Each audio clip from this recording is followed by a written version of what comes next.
Thank you, Mr. Chairman. Director, in your written statement here, you say that NICS, which is under the direction of the FBI, National, your 2024 request includes an additional 27 positions and $8.4 million. Now, a NICS check is valid for 30 days, right? You mean in terms of The background check. well, we have to turn them around more quickly than that. Correct. Right, But right. once you turn it around, it's good for 30 days. Yeah, I think that's right, but I can't remember the exact Okay, number. it is. And you're asking for 27 additional positions, I assume because you see the need for NICS checks going up?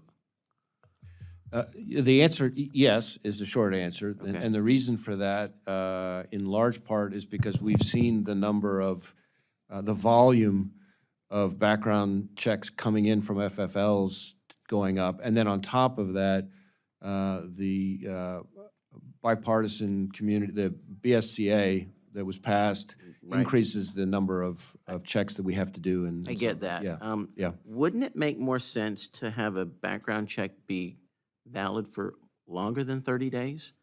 If you had it longer than 30 days, wouldn't that require fewer background checks and therefore you wouldn't have to expand the NICS section?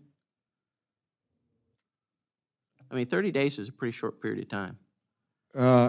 I think it's something I would certainly happy to take a look at the impact that that would have. Okay, I mean, if you look at a concealed carry permit, it's good for 5 years. And the concealed carry permit negates the need for a background check. I just look at the disparity of 30 days and 5 years and go, there's got to be some middle ground here where we can help you out with NICS and not spend more money that we don't have. Just a thought for you. Well, it's an idea I'll certainly take on and take a look at, and we'll follow back up with you. Okay, thank you. I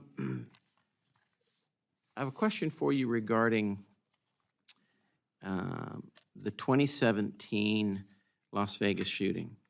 Did the FBI find any legally possessed or illegally possessed NFA-restricted firearms in the rooms occupied by Mr. Paddock during the time frame of the tragic Las Vegas shooting?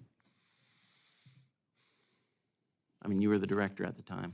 Oh, yeah, and I went out, in fact, I went to the crime scene, met with the people on the crime scene, who are working hard, Right. exploiting the scene, and I went up into the hotel room that he was in and met with the team up there to see kind of the angles that he was shooting from and that kind of thing. As to the legality of the different weapons and ammunition that he had, as I sit here right now, I don't remember the answer, but we can certainly follow back up with you. Okay, great, Yeah. because everything I've seen, including the Las Vegas police report, showed no National Firearms Act weapons listed whatsoever. But yet in the FBI report, it says Stephen Paddock illegally possessed prohibited firearms in violation of 27 U.S.C. Section 5841, and he used the prohibited firearms in the mass shooting incident.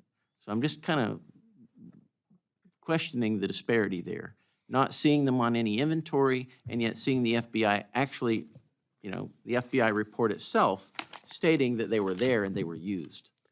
Yeah, I seem to vaguely recall, but this is now dating me back a ways. I seem to vaguely recall that there was some purchase that ran afoul of one of the various criminal provisions that apply to firearms in this country, because I remember something related to one of the FFLs, but I'd have to go back and figure out what it is they're referring to in the report. Okay, would you mind following up with, Sure. With us on Sure. that? Okay, great. And I guess that's all the questions I've got for you. I yield back.